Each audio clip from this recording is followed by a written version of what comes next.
Sir నమస్కారం sir. Sir ఈరోజు అంటే కాంగ్రెస్ నుంచి చాలా సీనియర్గా ఉన్నటువంటి డి శ్రీనివాస్ గారు ఈరోజు అకాల మరణం చెందారు. సార్ వయసు రీత్యా ఆయన పెద్దవారైనప్పటికీ కూడా ఎంతో రాజకీయ అనుభవం ఉన్నటువంటి వ్యక్తి అయినా సో ఆయన మన మధ్య లేరు, ఎలా ఫీల్ అవుతున్నారు? నేను ఆయన ఒకటే కాలేజ్, నిజాం కాలేజీలో వాళ్ళ ప్రెసిడెంట్, నేను సెక్రటరీగా. మొదటి నుంచి కూడా కాంగ్రెస్ వ్యక్తి. శ్రీమతి ఇందిరాగాంధీ కానీ వారి కుటుంబాన్ని గారు చాలా దగ్గర మనిషి, విలువలతో కూడినటువంటి రాజకీయాలు చేశారు.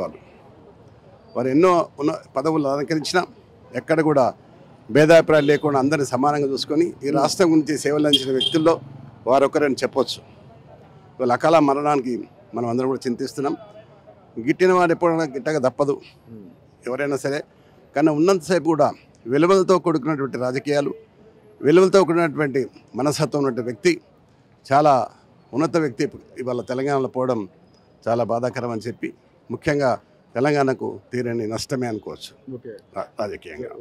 సో ఆయన యాక్చువల్గా అయితే పార్టీ మారుతారు అని అప్పుడు చాలా ఇది వచ్చాయి.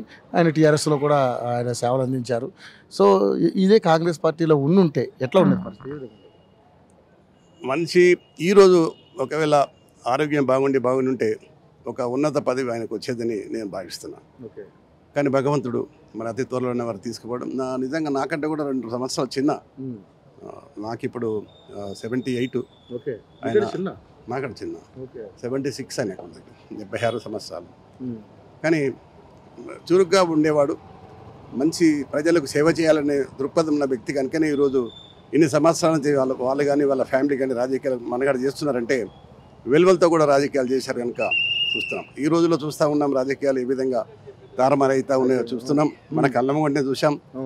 కానీ డి శ్రీనివాస్ గారు ఈ తెలంగాణకు ఆయన పోవడం తీరని నష్టం.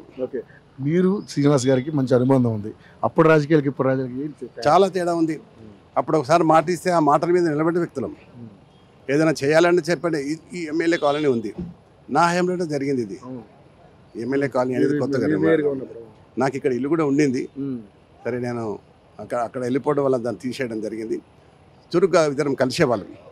ఎప్పుడు నేను మేయర్గా ఉన్నప్పుడు ఈ ప్రాంతానికి వచ్చినప్పుడు హారం చూసి బయటకు వస్తే కృష్ణాడు వద్దు పిలవండి అని చెప్పేవాడు. అవి మద స్మృతులు. మరి ఈ రోజుల్లో విలువలు ఏ విధంగా ఉన్నాయో ఒకసారి నాకు గ్రహిస్తే, ఏ విధంగా అయినా సరే మంచి స్నేహితుని, మంచి రాజకీయ భవిష్యత్తు ఉన్న వ్యక్తి కోల్పోవడం చాలా బాధాకరం. Thank you sir.